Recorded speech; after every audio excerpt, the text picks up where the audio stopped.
Welcome, and thank you for joining us for today's event, hosted here by the Foundation for Defensive Democracies. It's Tuesday, June 4th, and today's panel will focus on examining innovative approaches to address the strategic challenges posed by Chinese belligerence in the Indo-Pacific. I'm Craig Singleton. I'm a senior fellow here at FDD, and I'm also the senior director of our China program. We're pleased to have you with us. Some of you are in person, others are tuning in online, and others are listening to us via podcast. Several recent high-level engagements between the U.S. and China have been hailed as harbingers of great power progress. But this narrative really misses the mark. Instead, these meetings have merely extended this illusion of constructive engagement between the two superpowers, really reinforcing rather than resolving China's contentious course. Nowhere is this divergence more clear than in the Taiwan Strait. Today's panel is focused on preparing for a conflict over Taiwan. But more than that, it's also about establishing a credible deterrent to ensure the specter of war remains distant and remote. That end state cannot be achieved haphazardly. It requires that the U.S. and like-minded partners take deliberative steps today to shape the future that we'd like tomorrow, hopefully the one that's defined by peace and prosperity. To discuss these and other issues, we've assembled an expert panel. Dmitri Alperovitch recently published World on the Brink, How America Can Beat China in the Race for the 21st Century, co-authored with Garrett Graff. When he isn't publishing books, Dmitri serves as the co-founder and executive chairman of Silverado Policy Accelerator, an innovative nonprofit think tank focused on advancing American prosperity and global leadership in the 21st century. Next, we have Ivan Kanapathy. He's a senior vice president at Beacon Global Strategies. Previously, Ivan served on the White House's National Security Council staff, as Director for China, Taiwan, and Mongolia, and as Deputy Director for Asian Affairs. Rounding off our panel is my colleague, retired Rear Admiral Mark Montgomery. Mark serves as the Senior Director of FDD's Center on Cyber and Technology Innovation, and he directs CSC 2.0, an initiative that works to implement the recommendations of the congressionally mandated Cyberspace Solarium Commission, where he served as Executive Director. Mark served 32 years in the U.S. Navy, many of those in the Indo-Pacific. Today's conversation will be moderated by Ellen Nakashima, national security reporter at The Washington Post. Ellen has been a member of 3 Pulitzer Prize-winning teams while at the Post. Before we dive in, a few quick words about FDD.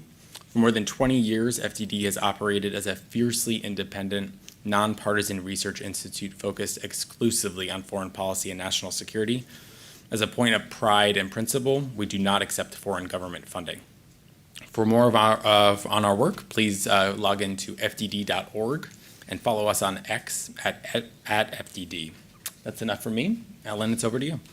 Thank you, Craig, for the introduction. Welcome, everyone, to the salon, and it feels like we're in a living room here. I'm going to just dive into a conversation. We're going to try to keep it as spontaneous and conversational as possible, and then leave room at the end for about 15 minutes of questions. I'm sure you all will have plenty of Q&A, so let's so save up those questions. All right, Dmitri, you open your book with a chilling scenario set in November 2028. Describe that scenario, why that date, and why you chose to open the book that way. Yeah, so this is a scenario of invasion, and we go through quite a bit of detail of how this invasion might unfold. I actually spent a lot of time with Ivan.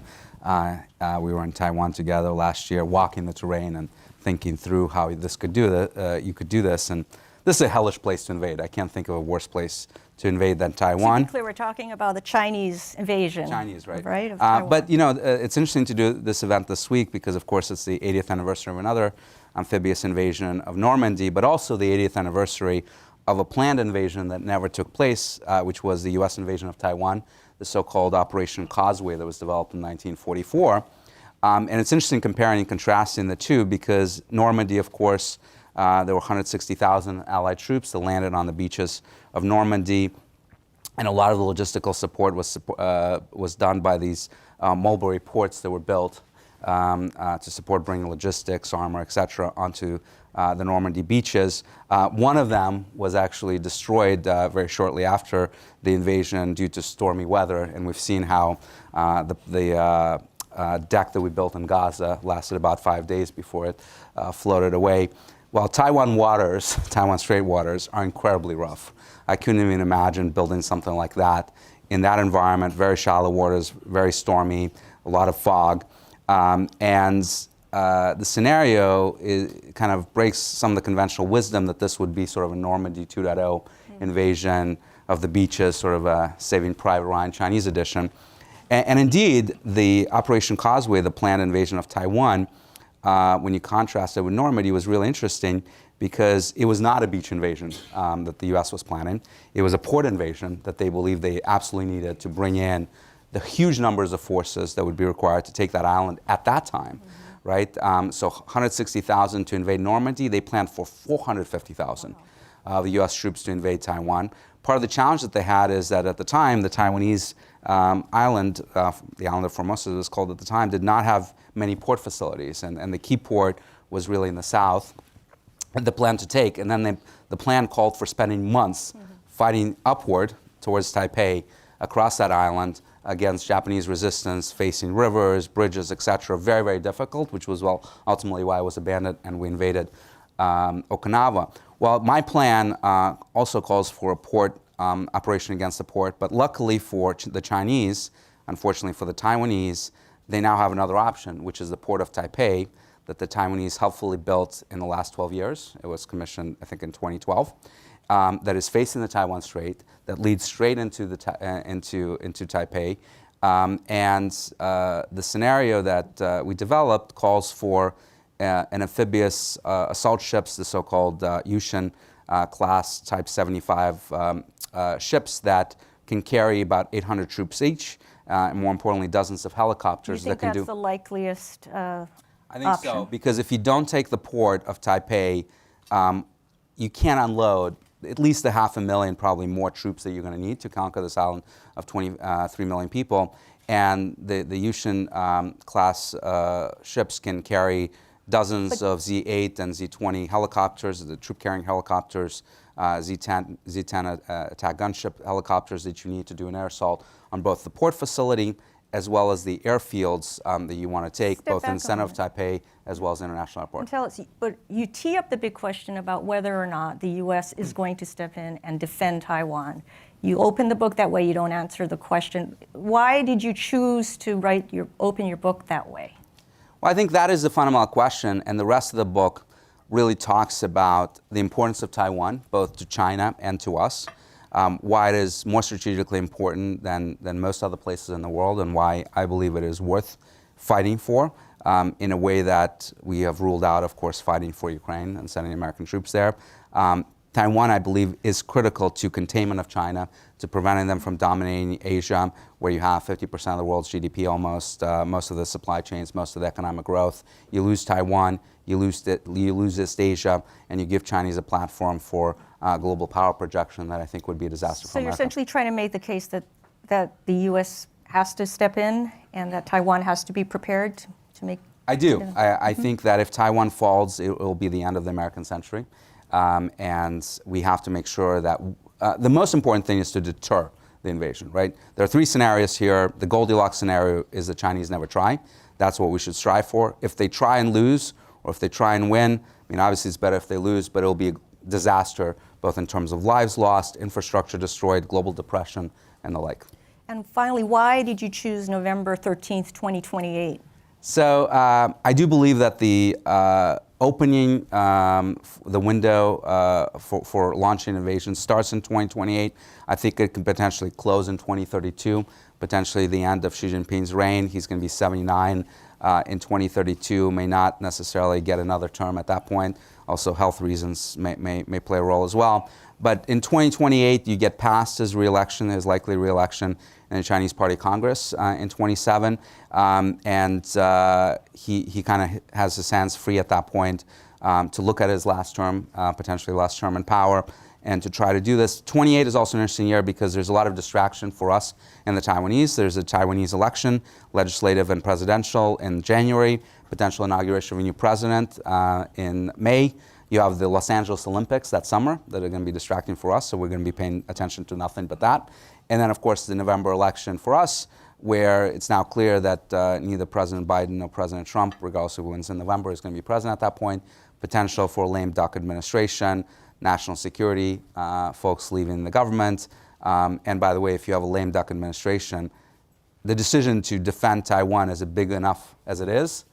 The last thing you want is for that decision to be made by a president that is going to be gone in 2 or 3 months, right? That's a really tough call. Yeah, and clearly there's a lot of debate around Washington about when and whether China will choose to invade or attack Taiwan.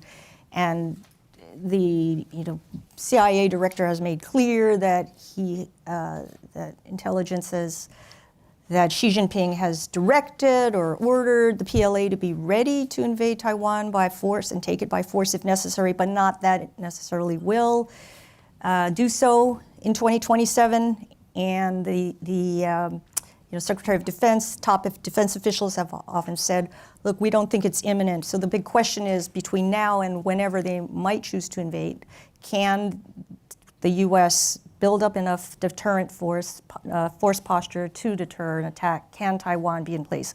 Ivan, you helped Dmitri develop this scenario on your trip to Taiwan. You were a U.S. military attaché in Taiwan and a Top Gun fighter pilot instructor, I have to also add. How prepared, in your view, is Taiwan to fend off an attack today? Can it be ready to fend off an attack tomorrow? And how prepared is the U.S. to help Taiwan? Well, first, thanks, Ellen. It's great to be here. Thanks, Craig, Mark, for having us. It's great to be here with Dmitri. And before I answer that, I'll note that in addition to the anniversary of Normandy invasion, today is the 35th anniversary of Tiananmen Square. And I think that's an important thing to remember, and obviously has direct impacts on what we're talking about here today. And we should not forget and should not stop calling for an accountability of what happened then. But to answer your question, Ellen, I think it's a question. It's not so much that we need to achieve deterrence. It's a question of not allowing deterrence to erode to the point where Chinese Communist Party, Xi Jinping, believe that they have a shot. Because I think for the last 40, 50 years, they have not had the capability, and capacity militarily to achieve that. And we saw them try in the 40s, we saw them try in the 50s. In 1995, 96, all they could do was not get to Taiwan still then. And quite frankly, we've seen it in the last couple of years, including just last week, right? Where you're seeing demonstrations to send a political signal. But I think behind those demonstrations is extreme frustration that they cannot count on achieving the goal of taking control of Formosa, Taiwan, right? And so the onus is on us. Well, on Taiwan, you asked about. I think that there is still time for them to accelerate, but really dramatically accelerate some of the changes that we've been talking about and investments to maintain that deterrence, because the PLA is investing so much, so fast. And look, the one thing we should not sort of rest our laurels on is the flatlining, if you will, Chinese economy. Mm-hmm. That is not going to slow down, the military buildup. In fact, there's an argument that it might actually speed it up, right? Certainly didn't with Putin. That's right, exactly. So I think those are important, and the U.S. has to do its part to create the posture, the capabilities, and really, I think for both the United States and Taiwan and allies, the munitions, the magazines that we don't have right now to actually face this fight. And the best way to deter is to be able to execute the fight, right, in a very convincing way. Is to what, sorry? To be able to execute in a convincing way. One thing I'd pick up on, you asked where's Taiwan not ready, and I know we'll talk later about some of their spending and things, but one area that has really worried me, and the book gets at it, is that Taiwan does not have an effective reserves. When you're facing this kind of authoritarian regime, and you think about countries like, that are going to be in all-out multi-front wars, like Israel, some of our Baltic partners, Finland, they have a very developed reserve concept, where a reserve that's about 7 or 8 times the size of their active duty service, constantly, consistently trained, regionally organized. They don't have any of that. They have a fake reserve. They have 2 million people in the reserves. They get training on about an every 10 or 12 year basis. That's not a reserves. The Israelis reservists get training on an every 10 or 12 week basis. And the Baltic states are in the same kind of thing. So there is a really big area for improvement, and one that would really serve as a good deterrent. If the China saw the reserves getting better, getting equipment, that's the kind of deterrent messaging you can send. So that's something we really have to work on with Taiwan over the next 2 to 3 years. Was there one thing in particular, Ivan, you saw that beyond the good point that Mark just made about reserves that you think Taiwan needs to focus on in order to be better prepared to defend itself? So in my view, this goes back to what Dmitri was saying, the number one, sort of the primary mission, and the reserves are very important to do a territorial defense and create that deterrence, but the primary goal is to prevent what we call lodgement, which would be a takeover of a seaport, basically, also maybe an airport, but a way to continue to flow those massive forces that they would need, some of which would be heavy, in. And that can only be done, you can't do all that on a beach. So preventing that lodgement is critical. I think the primary method would be short and medium range, frankly, air and anti-ship defense, anti-air and anti-ship defense. If I can add, the other possibility here, which Taiwan should definitely prepare for, is the destruction of that infrastructure, right? This was really key in Ukraine. When I was there last, I was meeting with their general staff and talking about the Battle of Kiev. And there was one moment that I think defined really the outcome of this whole war, which is when a fairly low-level commander in the Ukrainian military took it upon himself, with no orders, to shell and destroy the runways of Hostomel Airport, where the Russians had planned to land their airborne forces and drive into Kiev and try to decapitate the regime. He shelled it, they couldn't land. As a result, they had to go by land. It took 4 or 5 days to get there. By that time, defenses around Kiev were prepared, and the entire war was basically lost in that moment. That port of Taipei that I talked about that I think is critical to this invasion can be blockaded, right? You can sink a container ship at the opening of that port and nothing's going to get in.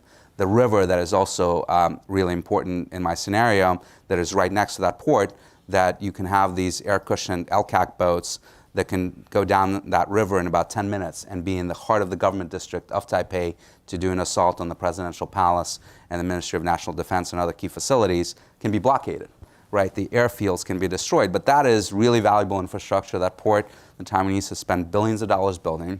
Will they have the nerve to destroy it early on enough? And will their command and control be in a good enough shape where that order can be given to the commanders to destroy it? And if the order does not come, will they take the initiative to do it on their own like the Ukrainians did? I have my doubts. And that's why they need to be thinking about this in advance, preparing, right? It's not easy to destroy a port facility, so you need to make sure that when the time comes, you can do it. What's your sense, Ivan and Mark? You're closer to the government there in Taiwan. Would they take that order? How forward-thinking are they about these? So destroying operations? a port is a tall order. I think even a step short of that, defensive mining is also a really hard decision to make, because there are these situations where your enemy, the adversary, the aggressor, could do feints, right? And we could see that happening in the next few years to get you to start taking defensive actions, and then maybe they're like, maybe we'll come back next year, right? And so there is a little bit of gamesmanship in both sides, but I think once the adversary is committed, that is what we would call a tier 0 decision. That's a President Lai Ching-te level decision. It has to be, and hopefully he'll make the right call at the right time. And hopefully the order gets to the right people. Yeah. I think the Taiwans will do it. They may not do it in time. I mean, it'll be a really close run thing. What won't happen is we won't do what the Brits did to the French Navy, in World War II, and sink it before the Germans could capture it, right? I don't think a third party is going to intervene and get rid of that. So what do you think the U.S. will do or should do? Maybe is the question, and also I'll frame that with saying, Ivan, your scenario for Taiwan kind of posits what 1 month. You say Taiwan needs to be able to hold off the Chinese on its own for about 1 month before the U.S. can flow troops and ships in. 2 months? I think about 2. I would argue it will take a month for political decision making on the U.S. side. This assumes the Chinese don't strike Japan or the United States, right? Or if they do not, then it's going to take a month for sort of political decision making, coalition building, and sort of force flow, right? We have a lot of stuff to get to the Western Pacific, to then sort of a second month, I would suggest at least, to quote unquote fight our way in or peel back the layers. And You there's don't think we would there's have ways had to the get intel through. in advance to know that there's an invasion coming and we should plan this out before? I think we'll have a lot of ambiguous intel. The question is how much unambiguous warning will we have? Because committing, Mark knows better than me, like force flow and like mobilizing, bringing people home from leave and deployments and sending, like that's a serious decision on the U.S. part. So how sure are we that they're going to go? It's going to be more toward the later stages that we have confidence. Yeah, the one problem here, though, from the Chinese perspective, is that you can't count on the U.S. being out, right? If they had complete confidence that we would stay out of this conflict, they could invade basically tomorrow. I mean, not quite tomorrow, but very, very quickly, because the Taiwanese, I don't think, can hold down on their own. But they don't have that confidence. So if they're going to go in, they may choose to strike us first to keep us, to try to at least keep us out in terms of capabilities in the region, and that means that we're actually, of course, going to be fully committed. Mark, you were at Indo-PACOM, you were head of operations for 3 years. You worked on some of these, force posture, innovative concepts to plan or prepare for a potential conflict. What are some of those most innovative concepts? Do you see any of them actually being tried out now, and could they make a difference? So there is some good news. And I would say I am, though, less optimistic than Ivan on how long we have. I think we have about 2 to 3 weeks after lodgement, 2 to 3 weeks of Chinese air power over the island with lodgement. I don't think Taiwan can survive that. So if Ivan's right and it's going to take us a month to get our act together, then we'll fail. So there is a whole political decision-making side to this, and you're absolutely right. It's informed by the intelligence. And this administration has developed a new policy of aggressively releasing intelligence and creating a public, trust and trust among your allies and partners, a consensus about what's going on. So I think it'll be. I call it the distribution to Ellen plan. Yeah. So so first I would say that. Now on the idea of concepts, a lot is happening, and give a lot of credit to Indo-PACOM, but also to the administration. The first area we really need to work, and to Congress, because the first area is exercising. Right now, we in the Taiwans are what's called deconflicted, like you go left, I go right. Let's not get near each other. We have to get up to coordinated, then integrated. There's levels of cooperation between allies. We're at the very lowest level with Taiwan. We kind of say 2 + 2 = 3. The sum is less effective than the parts. That's due to 40 years. We stopped exercising in 1981, cold turkey. Congress has asked for exercising for a decade in sense of Congresses. They got tired of that in 2023 and ordered it in the Taiwan Enhanced Resilience Act, and it started late last year and is going on now. We're doing naval exercises. I think we'll get to air exercises soon. These are important. You have to be able to operate with them. It'll improve our ability. And the second part of that's the joint training team in Taiwan. It's anywhere from 250 to 350 people, depending on how recently you or somebody else wrote an article on it. You write an article, DOD gets tight and they reduce the number of people there. I mean, seriously, this is the ridiculousness of it. It should be about 1,000 people. We put a lot more money into the Taiwan Indo-PACOM supplemental that was with the Ukraine and Israel supplementals. It's 3.9 billion or something? That's the FMF and PD, Presidential Drawdown Authority for Taiwan. Okay. There's actually specific money for the joint training team, supplemental money to do that. How much? I think it's in the less than 100 million added in, but that's just bodies. It's buying TDY bodies to go train and work, and that's what you need. You need principally U.S. Army in this case, but all services, and with a joint color to them, working with their Taiwan counterparts to bring them up. So the first was exercising. The second is posture. We are moving our forces around. We're getting more submarines in Guam. We have, over a decade, shifted a few more submarines to the Pacific from the Atlantic in the context of a declining submarine force. But we need to actually have U.S. forces rotate through Taiwan, in my opinion. We've developed something called the Marine Littoral Regiment for fighting in an island structure in the Pacific. I would say Taiwan's an island in the Pacific under threat, but I'm sure we can't do every exercise in the Philippines. At some point, we need to do some of them. So we're building a regiment in Okinawa, a regiment in Hawaii, a regiment in Guam. Those 3 regiments need to rotate through. If I were in charge, I'd run it like Zapad, where after the Russians do a Zapad, after every exercise, I'd leave gear behind. I mean, that's how they got ready for Ukraine. But there's other things we can do. You mentioned, Ivan mentioned munitions. Congress ordered the department to start storing more Taiwan-specific munitions in Asia. I'd go one step further and have Congress order a war reserve supplemental allies. It's called Warsaw. There's one in Israel and one in Korea. I'd put one in Taiwan. It's bunkers in Taiwan with weapons either one of our countries could use. Clearly, our intent is Taiwan. And that's because this isn't going to be like Ukraine. There's no Poland, Slovenia, Romania, the logistic paths into Ukraine. It's going to be very dangerous to resupply Ukraine, if not impossible. Taiwan, if not impossible. And I'll give you one other one. We have to be innovative on weapon systems. I've written a bunch about something called MacGyvering Harpoon. We need to give them our old demilitarized Navy Harpoon missiles. We can give them to them for about 5 cents on the dollar of buying a new one. These are really cost effective. We're only not doing it because the services get tight about doing anything with transfer of technology.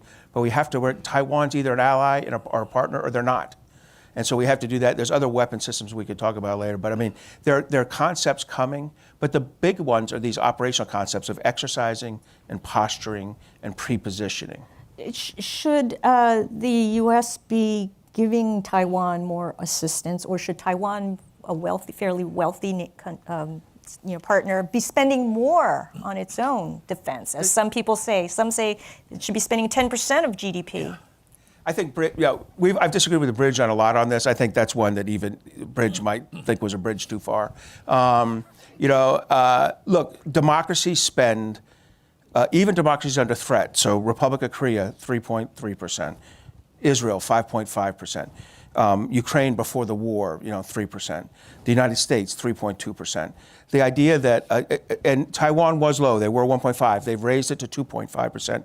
And this is in the context of one of the fastest growing GDPs in the world. I mean, that's a tough number they're tracking to. And they've gotten up to 2.5%. So yes, their GDP is still 1/20th the size of China's.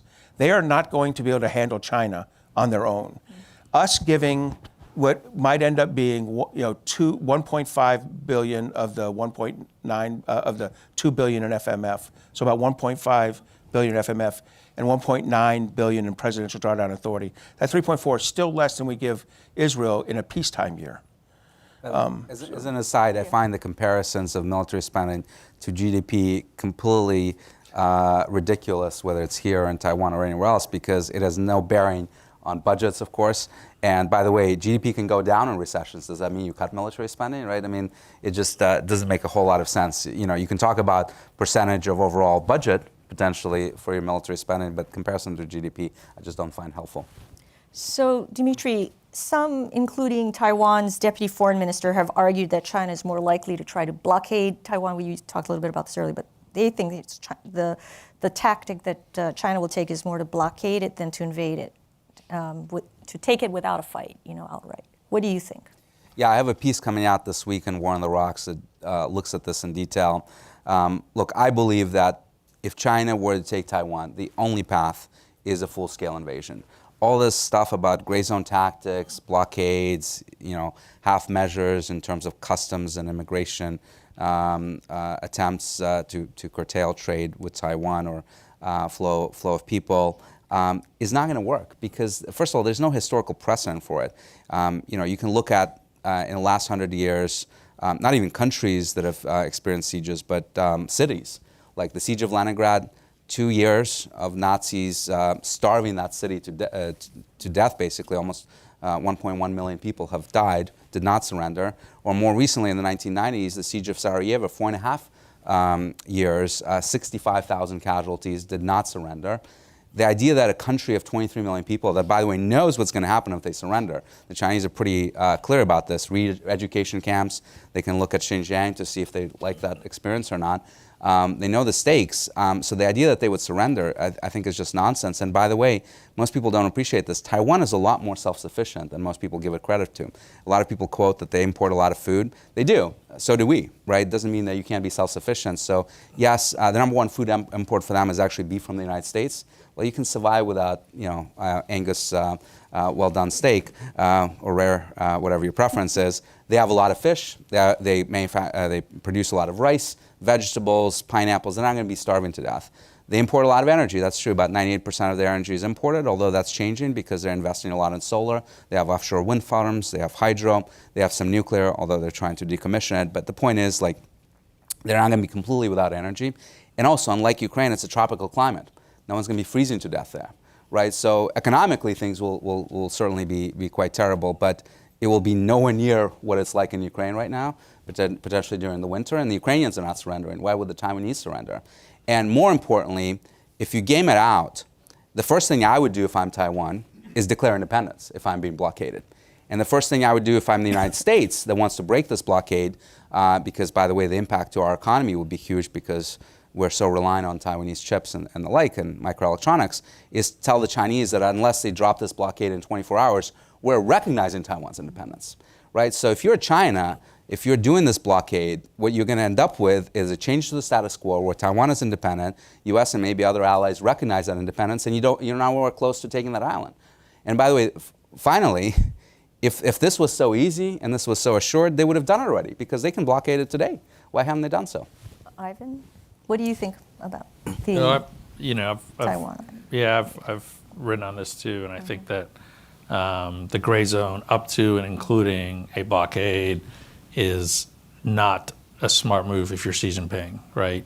And I think we've seen sort of lower level gray zone over the years, including, the last few years accelerating. And what the impact it's had on the population in Taiwan is undeniable, right? Especially around the years when Hong Kong kind of went down with the national security legislation. But Taiwanese, especially younger generations, don't want to have anything to do with unification with China, which only, the pressure, the continued pressure you put on, even if it's as coercive as it gets, it's kind of Dmitri was saying, right? I mean, there were massive bombing campaigns in World War II that did not induce surrender until, atomic bombs, obviously. But so I think the idea that Xi Jinping would invest in this with any confidence seems far-fetched, I think. Maybe you could also comment on the last question of why we're providing aid to Taiwan, because we have a great answer on that, right? Yeah, so I on the assistance to Taiwan, all of the above is required, right? They do need to spend more, but I think it's actually very useful for the United States to provide assistance for political reasons. And the main thing is that there's a lot of disinformation or misinformation, that a lot of which originates in China, that says, hey, the United States is in Taiwan, they're just selling you they're actually stirring up trouble, creating crisis and conflict in the Western Pacific so they can sell you more weapons, and then they're going to overcharge you for their weapons because no one else will sell them to you. And that's a very prevalent storyline in Taiwan that causes people to think twice about, one, U.S. reliability, and U.S. intentions, obviously. And so the fact that the U.S. is willing to put our own taxpayer skin in the game, if you will, I think sends a really strong signal about our true intentions. But are the weapons getting to them fast enough, given the backlogs with the defense industrial base? Yeah, no. What's amazing is I used to think it was like an intentional friction in the system. How can it take 9 years from an ordering of a harpoon system to delivery? And then you find out, no, that's the plan. That's the DOD's plan with state, with all the reviews and the contract development and defense support sources and the involvement in the services. The services take the longest amount of time. We actually have a completely broken foreign military sales and foreign military financing program. It's well beyond Taiwan. It involves lots of others. Very few countries operate smoothly in this, Israel being one of the exceptions. And that's because it was such a large amount, and it was over the years it's become greased. We have to, in a prioritized way, fix FMS, but I'd start with Taiwan. And what I would say is we learned in the Ukraine example that we can break the rules and get things done faster and safely and get things procured in U.S. factories for rapid distribution in Ukraine, and we've done that. So from my perspective, it's a choice, and it's a choice to create a bureaucratic system that involves no risk for anyone involved in a decision, and it's really hurting our key allies and partners. And Taiwan is a perfect case of that, where Javelins took 9 years, Stingers took 11 years, or it will be 8 years. Harpoons will take 9 years. F-16s are moving reasonably fast, but that's because we've sold tons of F-16s to like 35 countries around the world, and that happened to be a pretty greased system. How much, Mark, do you think that is because we don't trust them? They're so infiltrated by Chinese spies and the like. I honestly, I don't think, again, I thought for a while this had to be a Taiwan-specific thing. I've now just come to realize it's gross incompetence, not, it's a macro incompetence, not a micro incompetence. Okay, to your question about infiltration of Chinese spies and the whole, when we go back to gray zone tactics, asymmetric tactics, talk a little bit about, any of you, the cyber threat from China to Taiwan, both in terms of penetrating critical infrastructure, getting into their intel systems, their classified systems, and the influence operations that, Ivan, I think you're saying really haven't had much success or traction in changing minds or behavior.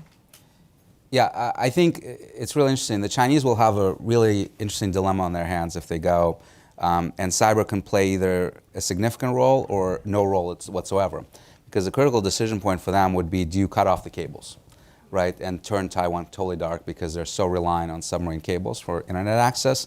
And then you can also do localized jamming of any other forms of communication, targeting satellites, etc. So you can effectively almost blockade them from an information perspective. Of course, if you do that, then you can't attack them because they're disconnected. So there's a trade-off there of intel gain versus disrupting effects. My guess is they would probably go for turning off Taiwan because affecting their C2 is going to be probably more important than doing anything localized in cyber. And you've seen this in Russia, Ukraine, where, yeah, they've done a few disruptive attacks against energy grid and et cetera, but mostly they focused on kinetic strikes. Mm-hmm. That's what ultimately has the effect. They have the world's largest rocket and missile forces. They can cover all of Taiwan. So I think they're going to prioritize that over cyber. Cyber is going to be important in the lead up to the conflict, and certainly collecting intelligence and penetrating their networks and decision making. But when it gets to T0, I think they cut everything off. But I'd also say if you extend the battlefield to Hawaii in the United States, I think cyber is going to play a role for us because I think that what Volt Typhoon showed, and I promise you, Chinese campaign right. by an advanced persistent threat team to put malicious payloads, cyber payloads in our critical infrastructure. And they went for the right things. They went for our military mobility, rail, ports, aviation, our economic productivity, electrical power, financial services, water, things like that. These key sectors that are not defended by the Department of Defense, right? They're defended by public utilities and private companies, and not to the degree that can fend off an advanced persistent threat team. They could use these to either signal to us in a buildup, like, we have you tattooed, do not join this fight, or they can wait and use them as we begin to mobilize forces and really put a crimp on that, whether it's 2 weeks or 4 weeks or whatever it is. Ivan's, when he mentioned the mobilization will take another 2 or 4 weeks longer. And we are exceptionally vulnerable. We've known this. It is like the commission I worked on, reported on it, Dmitri's written, a lot of us have talked about this over the last 3 or 4 or 5, 6 years. The problem is the solution involves doing things that, the capability to do something about it tends to reside in the intelligence community and the Department of Defense. Two organizations not welcome to peruse around the U.S. private sector are the Department of Defense and the intelligence communities. So, the solution sits in agencies that aren't easily welcome. We're struggling with how to fix that. We're struggling with how to work better with the private sector. And the private sector is struggling with how do you pay for something you weren't planning on, this kind of cybersecurity investment. So all those factors go into a very poor response. And I think Jen Easterly, the director of CISA, has done a pretty good job highlighting this.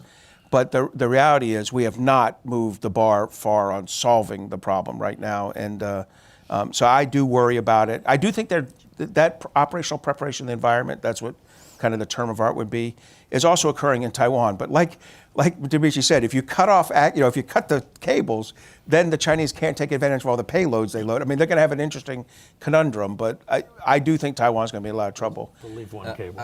I will say this, though, that from a resiliency perspective, we would do well to not think of this as a cyber on cyber engagement, right? So if you're worried, for example, about water utilities in Guam, let's say, or electric utilities there, one thing you could do, of course, is try to build up cyber capabilities to defend them. The other thing you could do is stockpile bottled water and generators and other things that we know how to do because FEMA does it all the time during hurricanes and typhoons and the like. So you can't think of this as a cyber problem. You have to think about it as an infrastructure resiliency issue.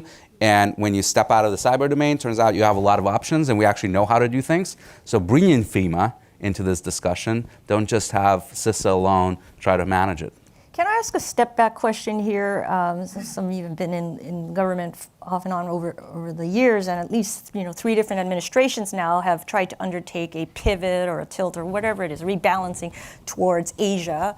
And part of that involves some actually hard choices and trade-offs that really weren't made. And every time an administration, say the Obama administration, 2011 and after, tried to pivot, events in the Middle East, distract them.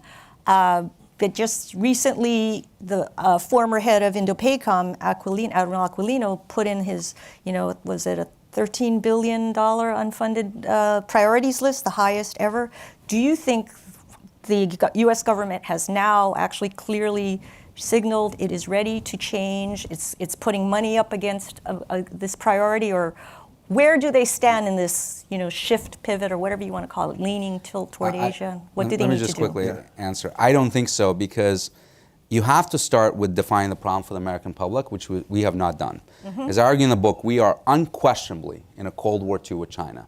There's just, and by the way, in the book I compare it to the first Cold War. On virtually every element of that competition, a competition for global supremacy, an arms race, a space race, for God's sakes. Does that sound familiar?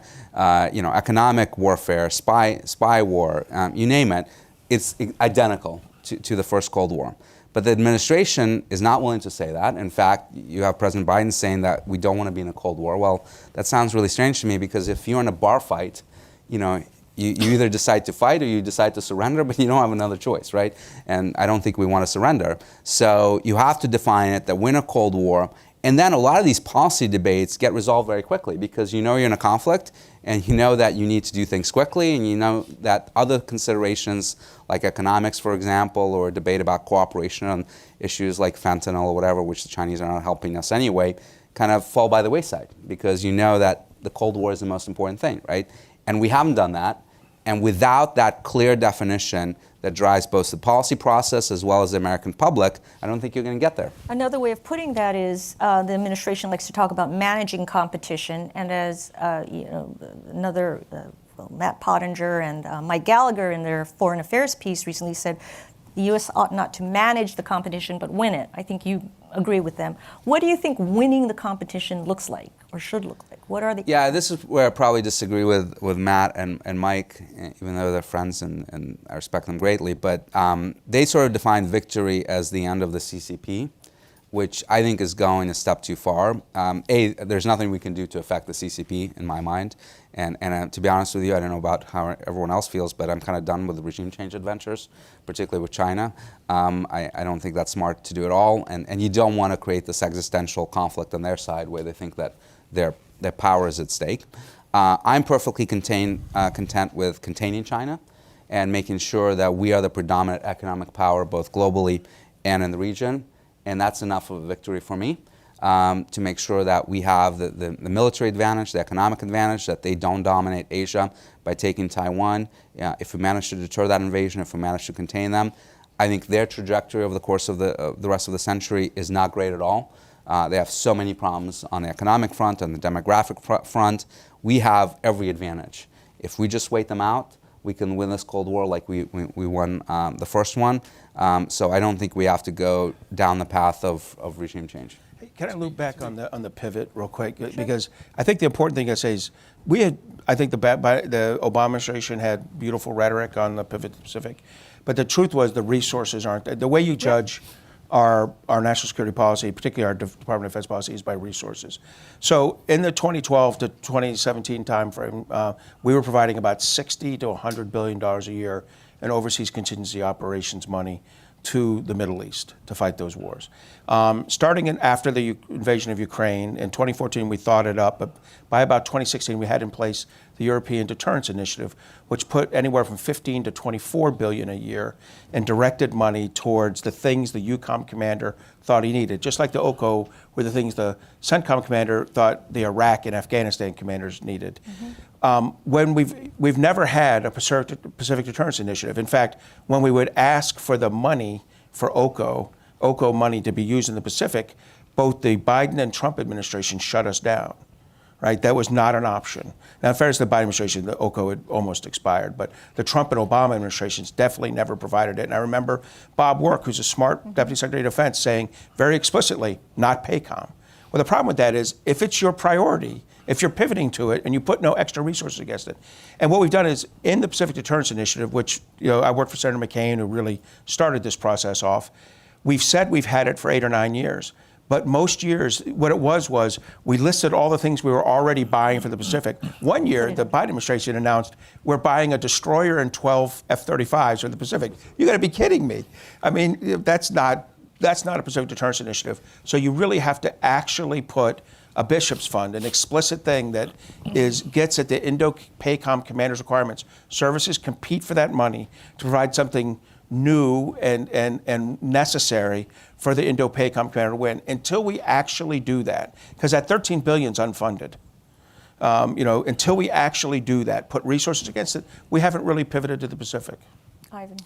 Yeah, just to be fair, at least my read on Ponder Gallagher is not regime change. I think they are. They bring in Reagan in the 80s, which was obviously was containment. To be frank, the Biden administration, although they won't say Cold War, they won't say containment, they'll say things like, we're going to shape the environment around China. We're going to have our lattice work of, plurilateral allies and partners and, do our thing in places around them, but we're not containing them, quote unquote, right? So I think the goal is, just like it was in Cold War, right, to create their own sort of discrepancies and contradictions within their system to kind of cause them to fail on their own, right? I agree with Mark, and really nothing huge to add, but you said 2011 pivot. It wasn't, having been in the White House, right, what's going to drive the president's budget? It's the articulated strategies is what OMB turns to and looks at. So it wasn't until 2017-18 with the NSS NDS that we even articulated competition, and that was China-Russia at the time, and then fast forward. So and that's the president's budget request, and then obviously we've had these other overseas, real world sort of things keep cropping up and frankly getting in the way, and the administration isn't willing to, if you just look at the supplemental, right, what's the balance there? By the way, we're not willing to call containment. But the Chinese are talking about containment. Of course they think they're being contained, which they are. So not calling a spade, you're just actually not deluding them. You're just deluding the American public about this, right? Why is that smart? And I think what's important, and we learned this during the Cold War. I think everybody knows this. Like in an authoritarian system, they can have an outside voice and an inside voice, right? And so the authoritarian system's outside voice is multilateralism, peace, blah, blah. The inside voice, what's going through the channels of the CCP documents that are, stamped and handed through paper, you better believe it's a Cold War, and you better believe, since 1991, they have believed the U.S. is coming after them. They absolutely believe that. And so in our system, because it's transparent, we actually have to articulate it publicly to make it happen. By the way, on the question of peace, I'm reminded of Clausewitz, who quoted Napoleon, who said that every aggressor is peaceful in that they want to invade their neighbor with no repercussions and no opposition, right? In a very peaceful way. Yeah. Yeah. Ivan, you also worked under the Trump administration. If there's another return to the White House with the Trump administration, how do you think they'll now handle this competition with China, and will they put up the resources that you say are missing now? So I think there is actually a lot of continuity between the Trump and the Biden approaches, right? In direction, there's some, there's a focus, I would say, and these overlap on trade, right? Under how Trump thinks about things, I think more on technology. In the Biden administration, there's obviously an overlap in how those competitions sort of lead then to economic prosperity, maybe military capabilities. As far as resourcing, I do think there'll be, there's right now, I believe, a little bit of a say-do gap. We're articulating a strategy, but not willing to resource it. Like you said, the funding, like the requests are, in real dollar terms, I think, a lowering, defense budget rather than when we should be raising it. And I think I would anticipate in a Republican administration that trend would reverse. I am worried, though, that a second Trump administration, and they'll take the prioritization we've all three talked about on the Pacific and say, well, let's eliminate our efforts in Ukraine or eliminate our efforts in another area. And the problem with that, of course, is deterrence is not just your capability or capacity, but it's your adversary's credible belief that you'll use it.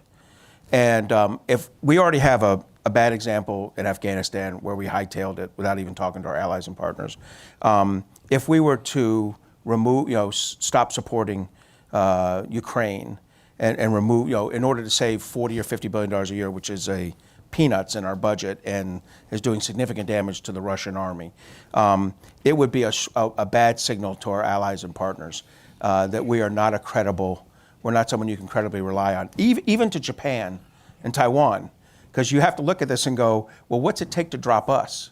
Why should we go all in with you? But, Japan, Australia, we're trying to encourage the Philippines to be more involved, all of those. It's a bad signal, credibility-wise, if we were to hightail it out of Ukraine. I think all three of us believe that. Allies and partners is the one area, right, in Asia, Indo-Pacific, where this administration has made some progress, right? Whether it's with the Philippines and expanded access to 4 new bases, or AUKUS with Australia and the Brits. Japan, tremendous advances, and the MLR being allowed to position in Okinawa, with India, South Korea, or Japan. Do you think in a Trump administration you'll see that continued development and nurturing of these partnerships, these multilateral, plurilateral lattice These are the bilateral ones, yes. I don't think Trump ever walked away from bilateral relationships. I think he did try to work with the late Prime Minister Abe. And I think you're absolutely right. I should say about Japan, it is phenomenal, the condition, the change. I've been deeply living there and working with them for the last 15 years. I really believe at this point, Japanese senior leadership considers aggression against Taiwan as an existential threat to Japan. That's quite a shift. And that is a shift. And they're shifting to $75 billion in defense spending. It's not a doubling as was originally advertised, but it's very significant. And they spend their money wisely, and they spend it in the United States. And so I think, but I do try to look at it, when I do war planning or war gaming, there's 3 countries that matter: Japan, Australia, and the Philippines.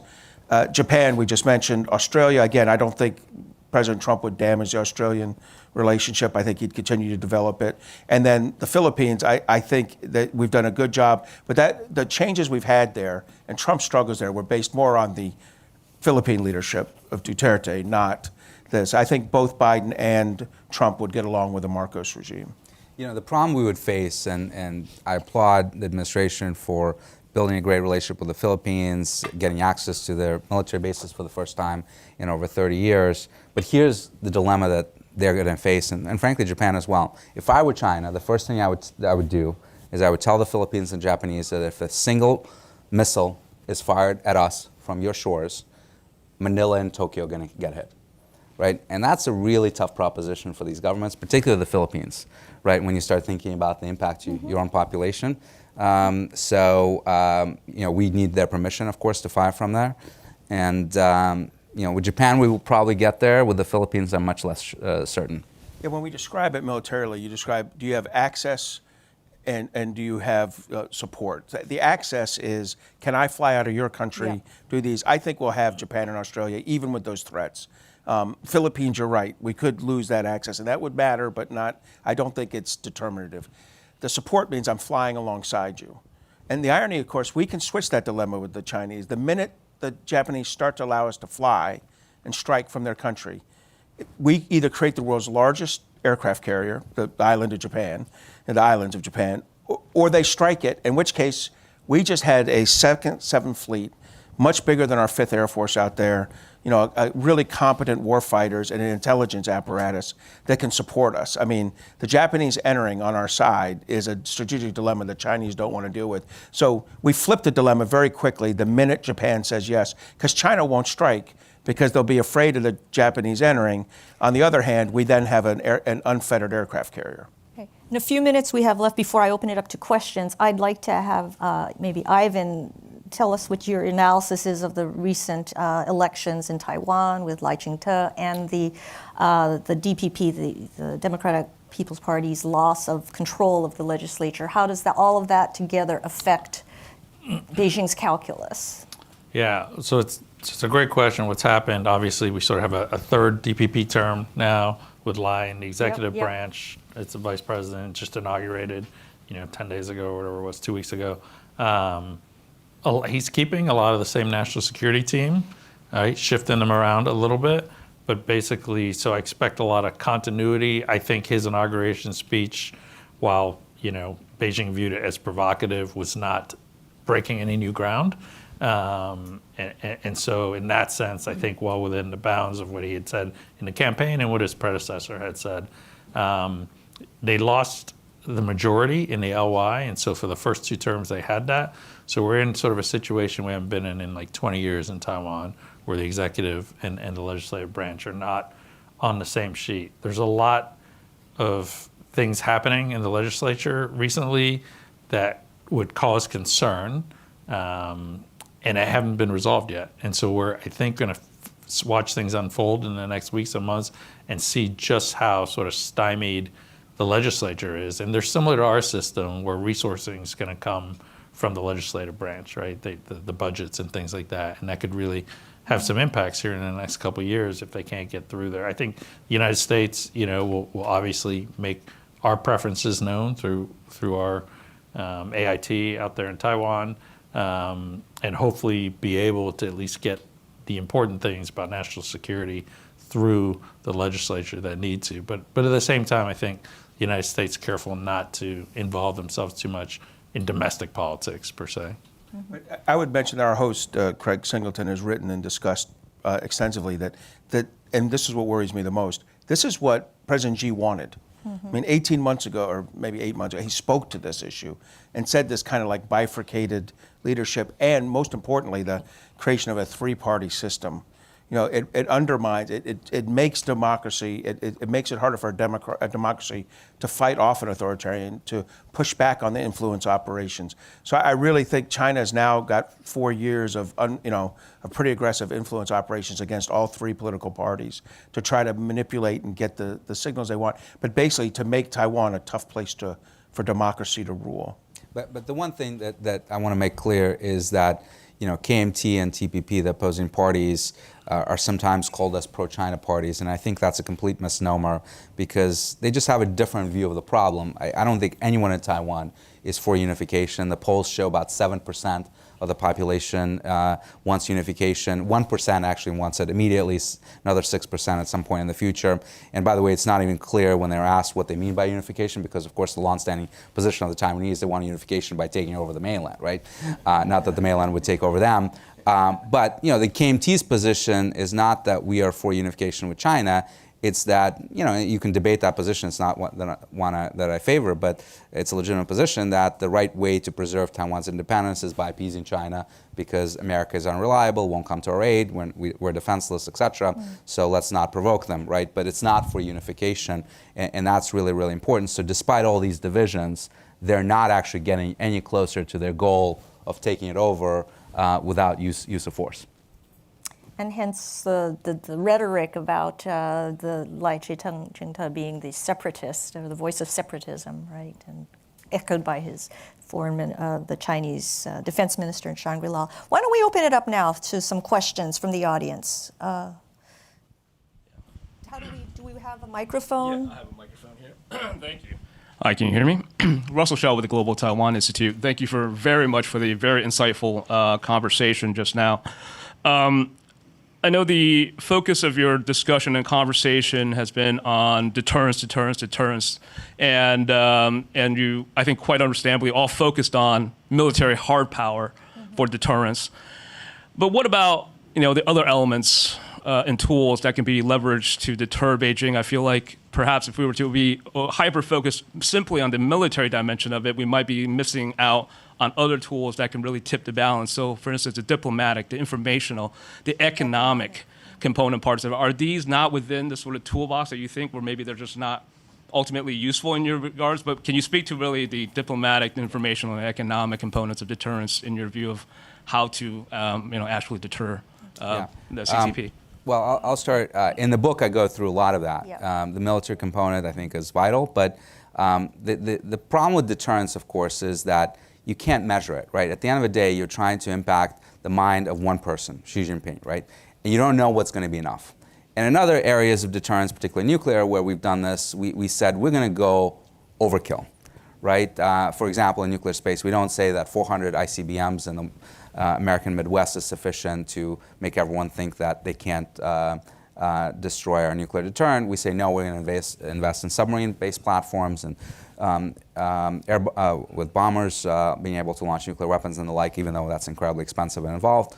We're going to try it all. And I think here the risks are so high of failure that we have to do it all, right? We have to do the military deterrence, but we also have to do economic deterrence. And I argue that what our strategy with China should be is not decoupling, which A, is not realistic. Their economy is too big, and none of our allies are going to go over that hill with us. But two, is actually counterproductive, because if you're completely decoupled, you have no leverage. The goal is to increase leverage. And I coin this term in the book of unidirectional entanglement. What we need is to create this asymmetric dependency where we are less reliant on them, on things like critical minerals, for example, and foundational chips and green energy like EVs and batteries and the like, where they can influence us and try to deter us through economic pressure. And at the same time, making them more reliant on us in areas like advanced semiconductors, AI, biotech, and so forth, where we can exert that leverage on them to try to pressure him. Yes, absolutely, allied deterrence is really key as well. I worry a lot about how isolated Taiwan has become in the diplomatic sphere, where so many countries have withdrawn recognition, even just in the last couple of years. And the challenge with that is that so many countries just want to continue trading with China. And it's so easy for them to say, well, Taiwan is not really a country, we don't even recognize them. So unlike Ukraine, aggression against Taiwan does not hold the same cachet with us, and we'd prefer to just ignore it. So we gotta bring more international legitimacy to Taiwan as well. Yeah, so I think for Taiwan itself, there's been a lot of great work done, I think, in the Tsai administration, right, on these issues. There is a lot more international attention. They do get, have more sort of visitors coming, not just from their diplomatic partners, from a lot of other countries. So I think that diplomatic stuff, on balance, has actually improved the situation. I think the situation economically is improving. When TSMC is building factories in the United States and Germany and Japan, those are ties that bind. That's investment, right? Those last years and years. That creates costs to other countries. China sees those, right? If they were to attack Taiwan, that creates impact on other countries, and they have to take that into consideration too. And so Taiwan, I think, is becoming less isolated. And so I agree with you. I just think that the part of the strategy that is being under-resourced is that military deterrence part, which is again sort of the primary. Yeah. I think one of the parts that if you talk to allies and partners in the Pacific, they'll say that is really missing from the strategy is the economic trade issue. Obviously, TPP was part of the original Tivit plan, and So look, the the Obama U.S. administration. the Go ahead. U.S. just supplanted China as Taiwan's #1 trading partner or #1 export destination. I think is that what it is. The there's export controls on advanced chips have helped with that. that's right. So and Taiwan wouldn't have been part of TPP. so there's right? things. No, I'm talking about So there are the things Pacific. happening. Yeah. Yeah, I No, I agree. I agree. Yeah. We used to say out in PACOM that TPP was worth 1 or 2 aircraft carriers. I mean, just I do think Wow. there's balance in that. So, but Ivan's right that the relationship, the economic partnership between the U.S. and Taiwan is thriving. But this weekend at Shangri-La, I believe it was the former Singaporean minister said that more and more countries are jumping into the arms of the United States, not because of the U.S. policy, but despite it, right? And because the Chinese are doing everything possible to drive everyone away from us. So we have made mistakes. I think pulling out of TTP was a huge mistake. But thankfully, the Chinese are helping us out a great deal by pissing off everyone else in the region.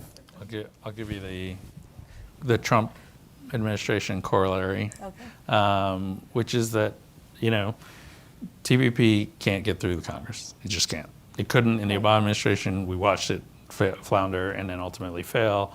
Hillary Clinton ran against it. Donald Trump ran against it, right, in 2016. So what it would have done is lower trade barriers with our partners and friends. Right.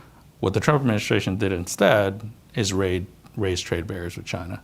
And what you've seen is a lot, I would say a lot, 75, 80% of the effect that we would have wanted from TPP has been accomplished because we have gone from, imported goods in the United States. 2017, we're like 21, 22% coming from China. We're down like below 14, 13% now. Like literally, it's just ticking down. So Ivan and I agree on a lot. We disagree on this point because we actually ended up doing TPP. It's called USMCA. We just took 2 partners of TPP, Canada and Mexico, and basically did that whole agreement with them and excluded everyone else in the region. And the reality is, I agree it would have been difficult to pass it through the Congress, but the main reason it was difficult is the Obama administration refused to label it as an anti-China trade deal. If they had done that, they could have gotten Republicans on board. They probably could have gotten some Democrats on board. And you've seen this. And they didn't prioritize it. When they got the ability to do the negotiations, that get you to an up or down vote in Congress, it would have passed. But they would have had to prioritize it, and they didn't. They prioritized other things. Those were choices. He assumed Hillary Clinton would get reelected, still having the authority for another year. And then in the middle of the election, she had to pivot off of it to, do I believe she would have changed her opinion again? Yes. And we would have had TPP in 2017. But, that was a mistake by the Biden administration. They assumed things, not facts, the Obama administration. They assumed facts, not in evidence, and they didn't prioritize TPP. Okay.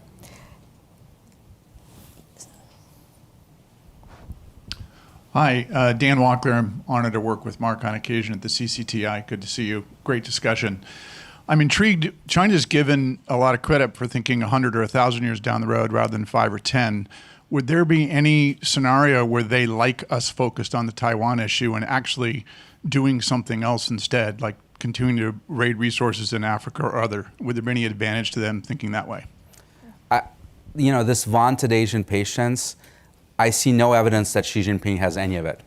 In fact, the man is completely impatient, which is to our benefit. I joke that if he's not on the CIA payroll, we should put him on it because virtually everything he's done, assuming he doesn't invade, has been to the detriment of China and to the advantage of the United States. Will for diplomacy and the economic mismanagement, crackdown on the tech sector, you name it, has been a complete disaster for China.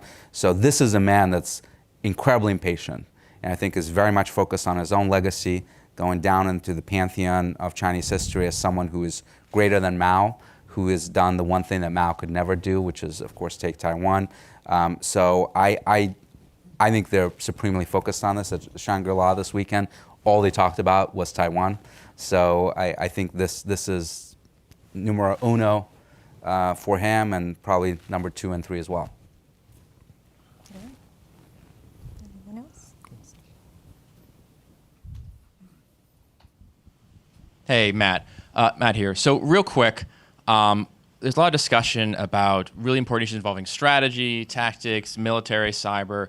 But one of the things that you may notice if you look at, say, CCP strategists talking before the Ukraine war, about who ultimately will prevail in an attack, a combat between the United States and China.